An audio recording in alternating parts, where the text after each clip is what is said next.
Perkenalkan, nama saya Suci Nur Anissa, NIM T 2017-7097. Di sini saya selaku kelompok 12 ingin memaparkan materi mengenai pengertian nilai-nilai budaya pesantren. Menurut Rockers and Bark, nilai adalah suatu tipe kepercayaan yang berada dalam ruang lingkup atau menghindari suatu tindakan mengenai suatu yang pantas atau suatu yang tidak pantas. Ini berarti berhubungan dengan pemaknaan atau pemberian arti suatu objek. Nilai juga dapat diartikan sebagai suatu pemikiran atau konsep mengenai apa yang dianggap penting bagi seseorang dan kehidupannya. Selain itu, kebenaran sebuah nilai juga tidak menuntut adanya pembuktian empirik, namun lebih terkait dengan penghayatan dan apa yang dikehendaki atau tidak dikehendaki, disenangi atau tidak disenangi oleh seseorang. Alport menyatakan bahwa nilai merupakan kepercayaan yang dijadikan preferensi manusia dalam tindakannya. Manusia menyeleksi atau memilih aktivitas berdasarkan nilai yang dipercayainya. Oleh karena itu, nilai terdapat dalam setiap pilihan yang dilakukan seseorang atau sekelompok orang, baik berkaitan dengan hasil atau tujuan maupun cara untuk pencapaiannya. Dalam hal ini, terkandung pemikiran dan keputusan seseorang mengenai apa yang dianggap benar, baik atau diperbolehkan. Dalam pesantren, nilai-nilai yang dikembangkan dirujukan kepada sumber-sumber ajaran Islam, yakni ijtima, hadis, Al-Quran. Pemahaman terhadap sumber-sumber ajaran Islam tersebut kemudian melahirkan disiplin ilmu fikih, tauhid, dan tasawuf. Aspek fikih, mazhab, tauhid, dan tasawuf sangat mengakar dalam kultur pesantren yang selanjutnya dilihat sebagai suatu bangunan sistem nilai yang dikenal dengan Ahlus Sunnah wal Jamaah. Konsep-konsep tentang tawazun atau keseimbangan dan harmoni masyarakat, dan juga al-adalah atau keadilan, tasawuf atau moderat, dan tasamuh atau menjaga perbedaan dan pluralisme dengan penuh toleransi merupakan nilai-nilai yang dikembangkan dalam Ahlus Sunnah wal Jamaah. Ahlus Sunnah wal Jamaah sebagai sebuah sistem nilai yang dianut oleh sebagian besar pesantren banyak mempengaruhi terhadap pola pikir dan perilaku yang dipraktekkan di pesantren, baik dalam interaksi internal maupun eksternal pesantren. Selanjutnya yaitu budaya pesantren. Secara etimologis, menurut Kocaraningrat menyatakan bahwa kata budaya berasal dari kata budaya, bahasa Sanskerta yang merupakan bentuk jamak dari kata budi yang berarti budi atau akal. Dengan demikian, kebudayaan dapat dikatakan hal-hal yang berkaitan dengan budi dan akal. Kocaraningrat kemudian menyatakan bahwa kebudayaan paling sedikit mempunyai 3 wujud, yaitu yang pertama, wujud kebudayaan sebagai suatu kompleks dari ide-ide, gagasan, nilai-nilai, norma, peraturan, dan sebagainya. Yang kedua, wujud kebudayaan sebagai suatu kompleks aktivitas, kelakuan, berpola dari manusia dalam masyarakat. Yang ketiga, wujud kebudayaan sebagai benda-benda hasil karya manusia. Berdasarkan pengertian tentang budaya yang demikian, maka setiap individu, komunitas, dan masyarakat melalui kreasinya pun bisa menciptakan sebuah budaya tertentu. Ketika kreasinya yang diciptakan itu kemudian secara berulang, bahkan kemudian menjadi kesepakatan kolektif, maka pada saat itu kreasi itu telah menjelma menjadi sebuah budaya. Salah satu komunitas yang mampu membentuk budaya yang khas adalah pesantren. Yang selanjutnya yaitu proses internalisasi nilai pesantren. Nilai-nilai pesantren terdapat beberapa macam. Saya akan menjelaskan sebagian, yang sebagiannya lagi akan dijelaskan oleh rekan saya. Yang pertama, akhlak karimah. Menjadikan akhlak karimah sebagai perkembangan ukuran dalam menentukan kelayakan santri untuk mencapai jenjang berikutnya, termasuk perkembangan kelulusan belajar santri. Menargetkan santri memiliki dan mampu menerapkan tatanan etika atau moral yang diatur oleh agama, termasuk kesatuan lahiriah dalam pergaulan atas sesama dan lingkungannya. Yang kedua, ibadah amaliyah. Ibadah amaliyah mendisiplinkan santri untuk melaksanakan sholat fardu berjamaah di masjid, serta kewajiban bagi santri kelas akhir untuk ujian praktek menjadi imam sholat berjamaah, doa-doa, dan amalan-amalan sunnah lainnya. Ibadah amaliyah juga menjadikan materi yang diujikan pada setiap ujian semester, menargetkan santri memiliki kesadaran untuk melaksanakan sholat 5 waktu berjamaah, memimpin sholat, dan mempraktekkan amalan-amalan sunnah. Yang ketiga, bacaan Al-Quran. Bacaan Al-Quran mewajibkan santri membaca Al-Quran ba'da sholat fardu dan membaca Al-Quran berkelompok dengan bimbingan satu orang guru, dan membaca Al-Quran menjadi materi dalam ujian semester. Menargetkan santri mampu membaca Al-Quran dengan baik dan benar sesuai dengan kaidah ilmu tajwid. Yang selanjutnya yaitu nomor 4, yaitu hafalan surat Al-Quran. Hafalan surat Al-Quran tersebut yaitu hafalan dengan surat Al-Quran pilihan, mewajibkan santri menghafal surat-surat pilihan. Surat-surat tersebut antara lain Juz Ammah, Al-Mulk, Al-Waqiah, Ar-Rahman, Yasin, Kafiyah, Tahlil.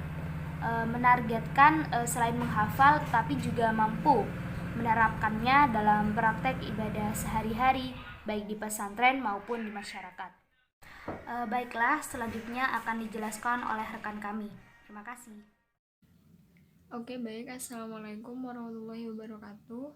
Di sini saya Ana Novianti Bakiatus Solehah, NIM T2017-7065, akan melanjutkan pembahasan dari pemateri sebelumnya, yaitu tentang nilai-nilai pesantren, yang mana pemateri sebelumnya telah menyebutkan 4 nilai-nilai pesantren. Di sini saya akan melanjutkan 3 nilai-nilai pesantren, di mana yang ke-5 yaitu dedikasi dan loyalitas. Yang mana dedikasi dan loyalitas ini pesantren itu mendisiplinkan para santrinya dalam kegiatan selama 24 jam, dimana ini untuk mengajarkan para santri agar disiplin dan selalu taat terhadap peraturan-peraturan pada pondok pesantren tersebut, dan juga taat kepada peraturan-peraturan para guru, ustadzah, dan juga peraturan pada pondoknya. Kemudian untuk nilai yang ke-6 yaitu amanah dan tanggung jawab. Nah, di sini pesantren itu mengajarkan nilai amanah dan tanggung jawab kepada santrinya, di mana biasanya dalam suatu pondok pesantren itu biasanya menugaskan beberapa santri untuk menjadi pengurus pondok, di mana di situ mereka diajarkan rasa tanggung jawab dan amanah terhadap tugas-tugas yang mereka emban yang mereka telah terima dari pondok tersebut. Nah, di situ mereka diajarkan rasa tanggung jawab, dan mereka juga selain itu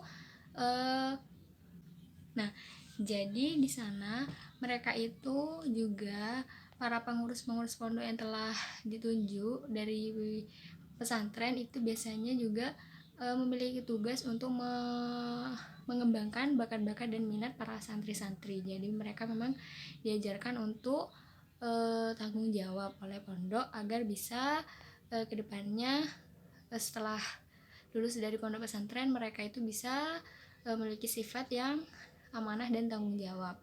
Selanjutnya itu yang ketujuh itu nilai toleransi dan tenggang rasa, di mana pondok pesantren itu menempatkan santrinya dalam satu kamar. Nah, yang telah kita tahu semua mungkin ya, pondok pesantren itu biasanya menempatkan santrinya dalam satu kamar yang biasanya berisi mungkin 8 orang atau bisa kurang lebih. Nah, di situ tujuannya mengapa para santri kok ditempatkan pada kamar dengan berbeda-beda individu. Nah, di situ untuk mengajarkan rasa toleransi untuk menerima sikap-sikap, perbedaan-perbedaan sikap, sifat, perilaku dari berbagai santri yang juga daerahnya juga pasti berbeda-beda. Nah, dari situ tujuan dari dimasukkannya santri dalam satu kamar yang berisi beberapa santri lainnya di situ agar mereka saling menghargai satu sama lain dan saling bertoleransi satu sama lain. Nah, itulah ketujuh nilai dari nilai-nilai pesantren. Nah, di sini saya akan membahas tentang proses internalisasinya nilai-nilai pesantren sendiri. Nah, sebelumnya kita harus mengetahui proses internalisasi itu seperti apa. Nah, proses internalisasi itu yaitu adalah proses yang berlangsung sepanjang hayat dari individu, yaitu dimulai dari pada saat mulai lahir sampai meninggal dunia. Nah, dimana di individu tersebut selama proses itu pasti semua individu akan tidak berhenti belajar dan mengetahui segala sesuatu. Selama itu individu-individu tersebut sepanjang hayatnya seorang individu itu terus belajar untuk mengolah segala perasaan, emosi untuk membentuk karakter pada dirinya. Nah, itu proses internalisasi seperti itu. Nah, bagaimana proses internalisasi pada nilai-nilai pesantren? Nah, proses internalisasi kan pada dasarnya itu tidak hanya didapat dari keluarga, yang mana kan kita selama sepanjang hayat kita itu yang paling dekat kepada keluarga, bukan hanya keluarga tetapi juga berasal dari lingkungan kita, yaitu lingkungan sosial. Nah, secara tidak sadar kita juga dipengaruhi oleh lingkungan sosial kita. Nah, oleh beberapa tokoh. Nah, sesuai dengan topik ini, kita berada pada pesantren. Nah, jadi nilai-nilai pesantren ini sangat berpengaruh pada kehidupan kita, di mana untuk pembentukan karakter pada diri kita selama sepanjang hayat kita. Jadi nilai-nilai pesantren ini tujuannya untuk menjadikannya kepribadian dan kebudayaan kita. Nah, jadi dari kita setelah mempelajari nilai-nilai pesantren pada saat menjadi santri di pondok pesantren dan kita sudah lulus dari pesantren tersebut dan terjun kepada masyarakat pada dunia sosial. Nah, kita itu bisa menerapkan apa yang kita peroleh dari nilai-nilai pesantren tersebut untuk menjadikan karakter yang baik.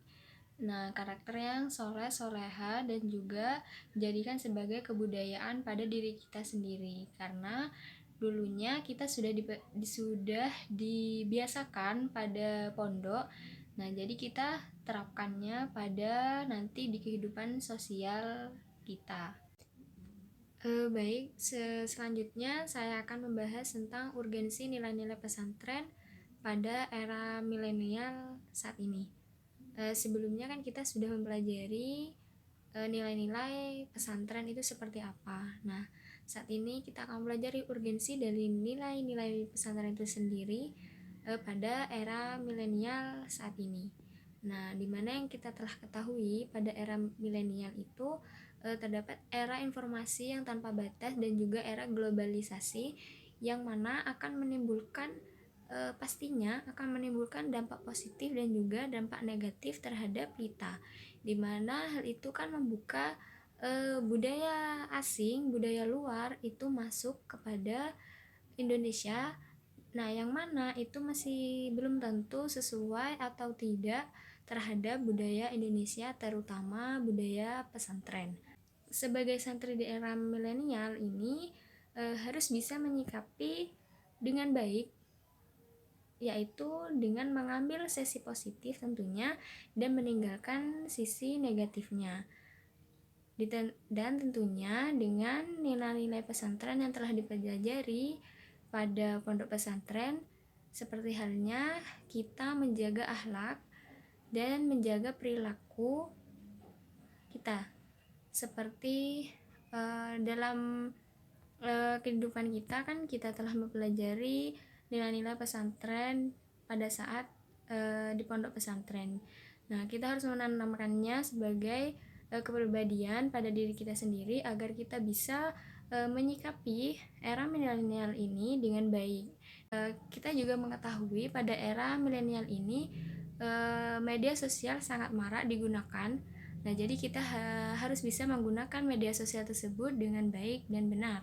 Nah, dengan kita menerima dan bersikap terbuka terhadap globalisasi tersebut, itu telah menunjukkan sikap toleransi yang mana yang telah dipelajari pada nilai-nilai pesantren terhadap era milenial ini. Jadi seperti itu. Jadi kita dalam menyikapi atau urgensi nilai-nilai pesantren terhadap era milenial itu berarti para santri menanamkan nilai-nilai pesantren pada dirinya, pada kepribadiannya, agar bisa menyikapi era milenial ini dengan baik, dengan mengambil sisi positif dan meninggalkan sisi negatif, dengan memanfaatkan era milenial ini dengan melakukan kebaikan dan sesuai dengan ajaran agama Islam.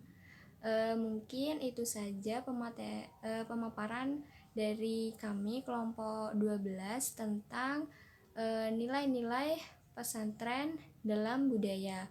Mungkin itu saja yang dapat kami sampaikan, kurang lebihnya mohon maaf. Assalamualaikum warahmatullahi wabarakatuh.